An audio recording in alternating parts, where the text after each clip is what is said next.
मैं 10 साल बाद सऊदीया से आया तो मोहल्ले की मस्जिद से नमाज पढ़कर निकला तो एक बच्चा मेरे कपड़े पकड़कर बोला, मेरी अम्मा भूखी हैं, रोटी लेनी है। तो मैंने इसे कुछ पैसे दिए तो कुछ लोग इसे मारने लगे और बोले ये जानबूझकर करता है। इतने में एक औरत सामने घर से निकली और बच्चे को छुड़ाते हुए बोली, मेरे बच्चे को ना मारे, ये पागल है। बच्चे का रोजाना का ये मामूल था, वो किसी न किसी से भीख मांगता और जब कोई इसे मारता तो वो औरत इसे छुड़ाकर ले जाती।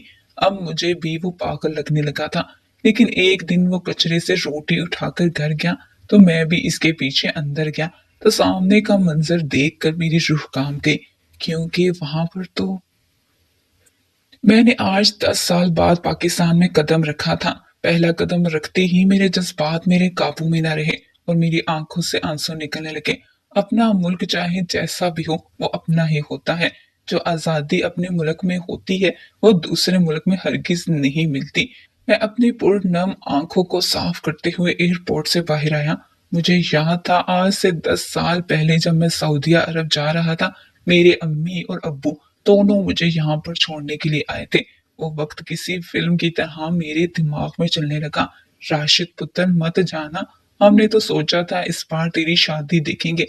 तभी अम्मा बोली थी राशिद देख ले। फिर मैंने तो सोचा था अपना हाथ जरा हल्का करूंगी, घर में बहू आ जाएगी तो दोनों सास बहू सुख दुख बांट लिया करेंगे। मगर एक बार फिर तू बगैर शादी किए वापस जा रहा है। माँ बाप की बातें सुनकर मैं इन्हें अपने सीने से लगाने लगा और फिर दोनों का माथा चूमकर बोला, अम्मा अगर सर ने यूं अचानक ना बुलाया होता तो मैं कभी भी ना जाता, मगर अब मजबूरी है। उम्मीद करता हूँ कि जल्दी वापस लौट आऊंगा और फिर आप जिससे कहेंगे इससे शादी कर लूंगा। मगर अम्मा मुझे पीछे झटक कर कहने लगी, पिछली दफा जब तू गया था 5 साल लगाकर ही आया था।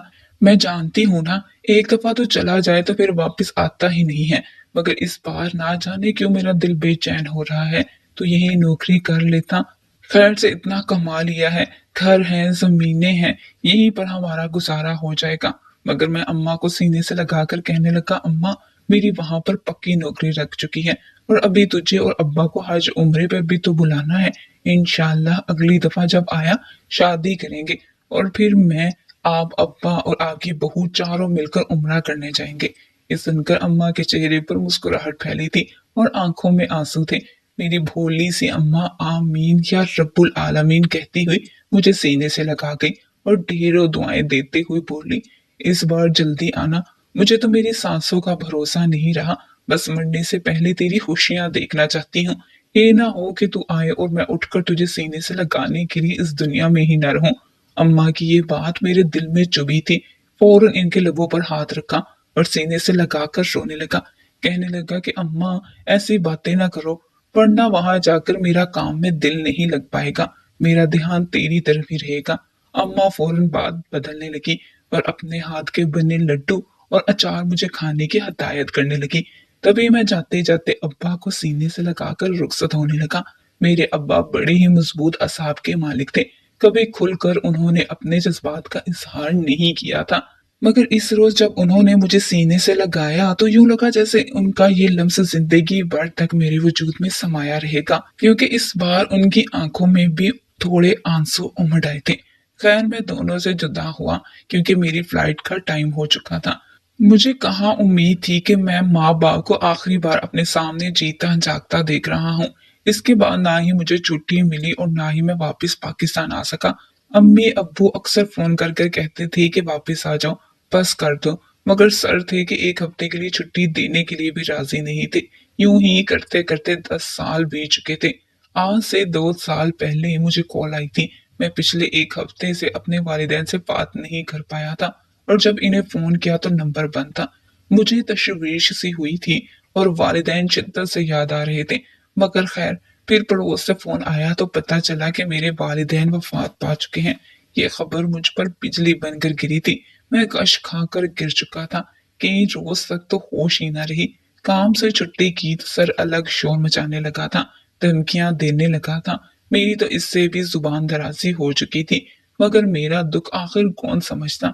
ये अपना मुल्क तो ना था, यहाँ के कानून और थे। अपने माँ बाप का दुख दिल में सजाए मुझे अपनी मुद्दत पूरी करना पड़ी और फिर 10 साल बाद बहरहाल मैं वो नौकरी छोड़कर अपनी कमाई गई रकम लेकर आज पाकिस्तान पहुंचा था। समझ नहीं आ रही थी कि इस घर में कैसे जाऊं, जहां पर कभी मेरे माँ बाप पुरतपाक तरीके से मेरा इस्तकबाल किया करते थे। मैं एयरपोर्ट से सीधा कब्रिस्तान चला गया। कब्रिस्तान में मौजूद गोरकन मुझे पहचानता था। 10 साल में भले ही चेहरे की खद्दो खाल बदल गए हों, मगर मैं इस गोरखन बाबा को पहचान गया था। जब मैंने अपना तारुफ करवाया तो वो फौरन मेरे सीने से लगकर फूट फूट कर रोने लगा और कहने लगा कि बेटा आप बहुत देर कर दी आने में, तुम्हारे माँ बाप तुम्हारी याद में घुल घुल कर दुनिया से ही चले गए। मुझे पछतावा हुआ था और अपनी गलती पर अफसोस। आज पहली बार हुआ था कि पैसे कमाने के चक्कर में इस कदर आगे निकल गया कि अपने वालिदैन को वक्त देना ही भूल चुका था। मैं चलता हुआ वालिदैन की कब्र के पास आया और इनके कदमों की तरफ बैठकर फूट फूट कर रोने लगा, इनसे माफिया मांगने लगा। आज मैं हमेशा हमेशा के लिए वापस आ चुका था, मगर वो मेरे पास नहीं रहे थे। बहरहाल मैंने सूरे फातिहा पढ़ी और फिर वहां से उठ गया। सफर की थकावट तो बहुत थी, कुछ देर आराम करना चाहता था। मैं चलता हुआ अपने घर की तरफ आने लगा। अभी रास्ते में ही था कि असर की अजान अब मोहल्ले की मखसूस मस्जिद में गूंजी, तो यूं नमाज पढ़े बगैर जाना अच्छा न लगा। मैंने अपना सामान वहीं मस्जिद में एक तरफ रखा और नमाज पढ़ने लगा। नमाज पढ़ने के बाद जो ही मस्जिद से निकला तो अचानक एक 10-11 साला लड़का भागता हुआ मेरे पास आया, जिसके कपड़े फटे हुए थे और हुलिया बिखरा हुआ था। चेहरे पर मिट्टी लगी हुई थी और कपड़े भी बेहद मैले थे। वो चलता चलता मेरे पास आया और मेरे कुर्ते को पकड़कर कहने लगा, मेरी माँ भूखी है, हमारे घर में खाने के लिए कुछ नहीं है, मुझे रोटी ला दो। इसकी बात सुनकर मैं चौंका था। एक नजर इसकी जाने देखा, यकीनन कोई भिखारी था।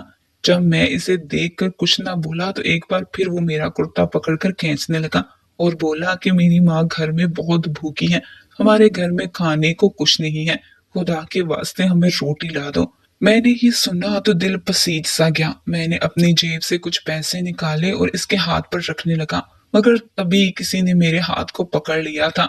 मैंने जब हाथ के ताक़ुब में चेहरे की जानिब देखा तो वो इस मस्जिद के मौलवी साहब थे, जो चेहरे पर संजीदगी सजाए देख रहे थे। कहने लगे, ये तुम क्या कर रहे हो, इतने ज्यादा पैसे इस बच्चे को क्यों दे रही हो, ये तो लोफर है, लफंगा है।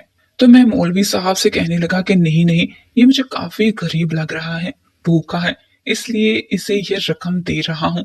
तो मौलवी साहब ने फौरन मेरा हाथ पीछे कर दिया और इस बच्चे को गाली देकर कहने लगे, अरे ये बच्चा तो ड्रामा करता है, रोजाना का इसका यही मामूल है, ये पागल है, सबको यही कहता रहता है, तुम शायद यहाँ नए लगते हो इसलिए इसकी बातों में आ रहे हो।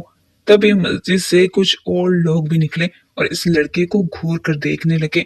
इस लड़के ने जब सबको अपने मुखालिफ पाया तो कई कदम पीछे हटकर खड़ा हो गया। वो वहां से भागने की सोच रहा था जब चंद लोगों ने इसे पकड़ लिया और इसे थप्पड़ मारने लगे। मुझे वो बच्चा शक्ल से तो इंतहाई मासूम लगा था, मगर मौलवी साहब कहने लगे, ऐसे बच्चों को पैसे देने की जरूरत नहीं, ये तो कहीं से भी अपने दो आंसू बहाकर पैसे ले लेते हैं और फिर यूं ही अपने लोफर दोस्तों के साथ उड़ा देते हैं। कोई भूखा नहीं है, ये जानबूझकर ड्रामे करता है। कुछ दिन तो ये मस्जिद के चंदा बॉक्स से भी पैसे चुराने आ गया था। ऐसे लोगों को पैसे देने से बेहतर है कि बेटा तुम अल्लाह की राह में पैसे दो, ये पैसे मस्जिद की तामीर के लिए मुझे दे दो, मैं मस्जिद के चंदा बॉक्स में डाल दूंगा। मौलवी साहब की बात सुनकर मुझे इस लड़के पर हैरत हुई थी, जो शक्ल से तो काफी मासूम सा लगता था, मगर इसकी हकीकत क्या थी। खैर मैंने वो पैसे मौलवी साहब के हाथ पर रख दिए और वो लोग, कोई इसे कानों से पकड़कर खींच रहा था तो कोई इसकी गर्दन पर थप्पड़ मार रहा था, तो कोई अपनी टांगों से इसके पैरों पर मार कर कह रहा था कि जा यहाँ से, अगर दोबारा मस्जिद के बाहर नजर आया या किसी से पैसे मांगे तो फिर देखना। जानबूझकर लोगों को तंग करने आ जाता है। वो लोग इसे मार रहे थे तो सामने के घर से एक औरत निकल कर आई, जिसने स्याह बुर्का पहन रखा था। वो तेजी से कदम उठाती हुई इस बच्चे के पास आई और फौरन इसे आवाज देकर अपनी जानी बुलाने लगी। लोगों से कहने लगी कि बच्चा है, छोड़ दे, ये तो बस पागल है, इसका ज़हनी तवाज़ुन ठीक नहीं है, इसलिए हर एक से पैसे मांगने लगता है, खुदारा बच्चे को ना मारे, ये पहले से ही बीमार है। तो औरत की बात सुनकर इन लोगों ने इस बच्चे को छोड़ दिया। और वो रोता हुआ अपनी माँ के साथ घर चला गया। खैर, इस सारे वाकये में मेरे 10-15 मिनट ज़ाया हो चुके थे। मैंने अपना सामान उठाया और घर की जानिब चला आया। घर खाली था। अलबत्ता मेरी फूफो इसी मोहल्ले में ही रहती थी। जब इन्हें मेरी आमद की खबर हुई तो घर चली आई और एक मर्तबा फिर मैं इनके गले लगकर बेतहाशा रोने लगा और माँ बाप की बातें कितने ही घंटों बैठकर करने लगा। फूफो ने फिर मेरे लिए खाना बनाया और सोने का कहा। 2 दिन तक तो सब कुछ ठीक रहा, मगर अगले रोज जब मैं कुछ सामान लाने के लिए घर से निकला तो एक बार फिर मुझे वही बच्चा नजर आया जो घूर घूर कर मुझे देख रहा था। मैंने सरसरी सी नजर इस बच्चे पर डाली और आगे बढ़ने लगा। तभी एक रिक्शे पर शख्स गली में दाखिल हुआ जिसने अपने रिक्शे में आटे की बोरियां लाद रखी थी। वो बच्चा फौरन भागता हुआ रिक्शे वाले के पास गया और कहने लगा, चाचा चाचा, थोड़ा सा आटा दे दो, मेरी माँ घर भूखी है, इसने कई दिनों से कुछ नहीं खाया, बस एक रोटी का ही थोड़ा सा आटा दे दो। रिक्शे वाले ने गुस्से से घूर कर इसे अपनी टांग से ठोकर मारी तो वो दीवार से जा लगा। रिक्शे वाला इसे कहने लगा, अभी रिक्शे के आगे आकर मर जाता तो बिला वजह ही मेरे मत्थे लग जाता। अजीब ही पागल हुआ फिरता है। वो बच्चा दीवार से हटकर अपना कंधा मसलता हुआ दोबारा इस रिक्शे वाले से मांगने लगा कि एक बार फिर इसी मखसूस घर से वो औरत निकली और अपने बच्चे को छुड़वाने लगी। कहने लगी कि माफ कर दो साहब जी, मेरा बच्चा पागल है, इसका ज़हनी तवाज़ुन ठीक नहीं है, इसलिए बार बार लोगों को तंग करता है। तो वो रिक्शे वाला बोला और वहां पर आए 2-3 लोग कहने लगे कि अगर पागल है तो घर में बांध कर रखो, बाहर सड़कों पर क्यों खुला छोड़ रही हो।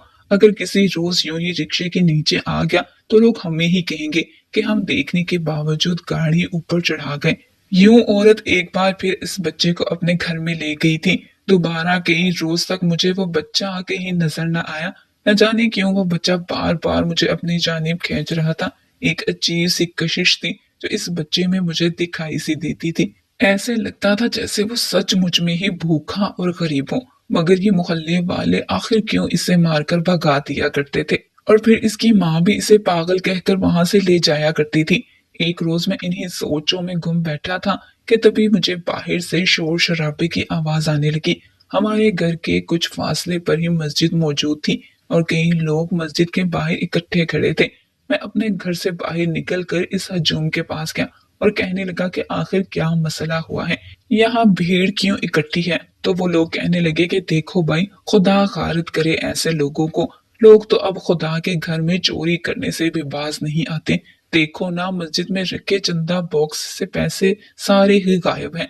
हालांकि जो भी मस्जिद में आता है, खासकर जुम्मे रात को जो भी मस्जिद में आता है, तो लाजमी कुछ ना कुछ पैसे चंदा बॉक्स में डालता रहता है। हर महीने की आखिरी तारीख को ही इस चंदा बॉक्स को सबके सामने खोला जाता है और फिर जो भी पैसे हों इन्हें मस्जिद के लिए इस्तेमाल किया जाता है। मगर आज जब चंदा बॉक्स खोला गया तो इसमें 1 रुपया भी मौजूद ना था और चंदा बॉक्स भी नीचे से टूटा हुआ था। ये तो वाकई सोचने वाली बात थी। मगर तभी मस्जिद के मौलवी साहब बाहर आए और कहने लगे, हो ना हो ये इसी चोर जलील इंसान का काम है, वही बच्चा जो पैसों के लिए हर तरफ फिरता रहता है। इतना सुनना था कि सभी मोहल्ले वाले इसी लड़के को लान तान करने लगे कि यकीनन इसी ने ही मस्जिद में ये कार्रवाई की होगी।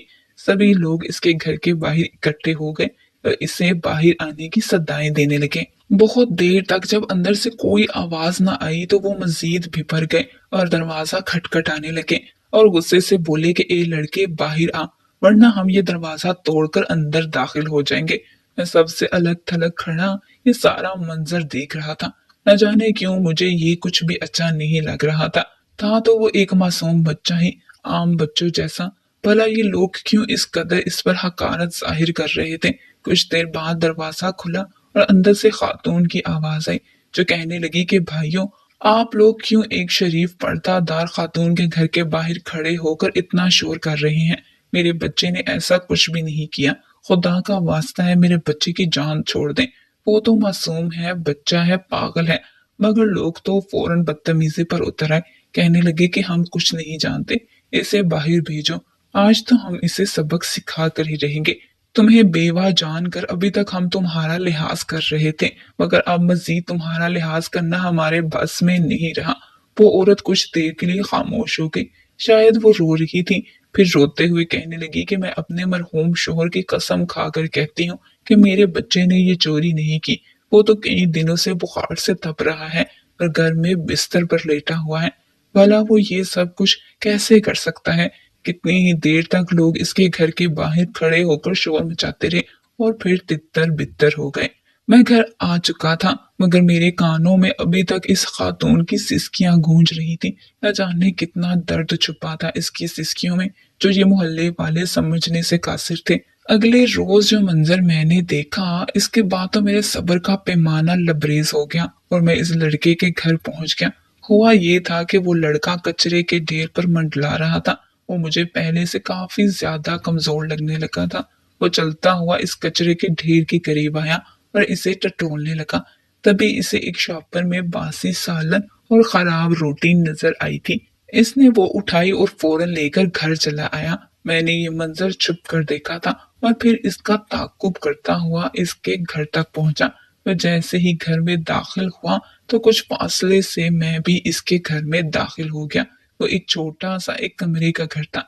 मैं इस घर के दरवाजे के अंदर दाखिल हुआ ही था कि कमरे से नजर आने वाला मंजर मेरे कदम में ही मुंजमद कर चुका था, क्योंकि वो दोनों माँ बेटा इस वक्त फर्श पर बैठे हुए थे और वो खराब सालन और बासी रोटी को मुश्किल चबाते हुए खा रहे थे।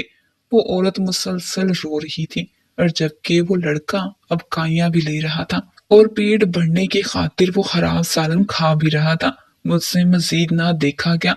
मैं फौरन आगे बढ़ा और इन लोगों से वो खराब खाना छीन लिया और लड़के को कहा कि वो ये खाना थूके। इतना खराब खाना भला वो कैसे खा सकता है? इस औरत ने जब मुझे देखा तो फौरन अपना चेहरा ढकने लगी और कहने लगी कि साहब जी, मैं एक पर्दादार नेक खातून हूँ, आपको बगैर इजाजत घर में दाखिल नहीं होना चाहिए था। तो मैं फौरन इससे माजरत करने लगा और इससे पीठ फेर कर खड़ा हो गया और कहने लगा कि माफ करना, मगर मेरी नीयत साफ थी। मैं कितने रोज से तुम्हारे बच्चे को देख रहा हूँ।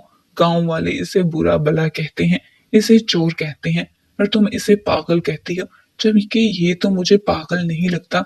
और अब तुम लोग ये खाना खा रहे हो तो मुझसे देखा नहीं गया, इसलिए मैं घर में चला आया।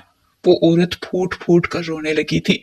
वहीं मैंने इस लड़की का चेहरा साफ किया और बोला कि मेरे घर चलो, मेरे घर में खाना मौजूद है, मैं वो तुम लोगों को देता हूँ। वो औरत फौरन रुक गई, कहने लगी कि नहीं साहब जी, मैं आपके घर नहीं जा सकती। शायद हालात की नजाकत को बखूबी समझती थी। मैंने इस बच्चे को अपने साथ लिया और अपने घर चला आया। घर में ताज़ा खाना और गरम गरम चपातियां पकी हुई थी, जो कि मेरी फूफो ही पका रही थी। मैंने वो खाना लिया और इस लड़के के हवाले कर दिया और लड़का तो ताज़ा खाना देकर मारी खुशी के रोने लगा। वो खाना लेकर घर चला गया। मैंने इस बारे में अपनी फूफो को बताया तो वो एक गहरी सांस खारिज करके रह गई। इसी रोज मैंने अपनी फूफो को साथ लिया और हम दोनों खातून के घर चले गए। वो मेरे सामने मुकम्मल पर्दे में बैठी थी और इसका बच्चा इसके पास बैठा था। खाना खाकर वो काफी ताजा दम सा लग रहा था। इसके चेहरे पर सुकून सा था। मैंने खातून को मुखातिब करके कहा कि ये मोहल्ले वाले आज से इस कदर नफरत क्यों करते हैं और आपके बच्चे को इस कदर मारते क्यों हैं? गरीब होना, भूखा रहना तो अपनी जगह, मगर इस नफरत की आखिर वजह क्या है? वो खातून रोते हुए कहने लगी कि मेरा शोहर इसी मोहल्ले में रहता था। वो एक गरीब मजदूर था, बड़े ही मेहनती और नेक शख्स था।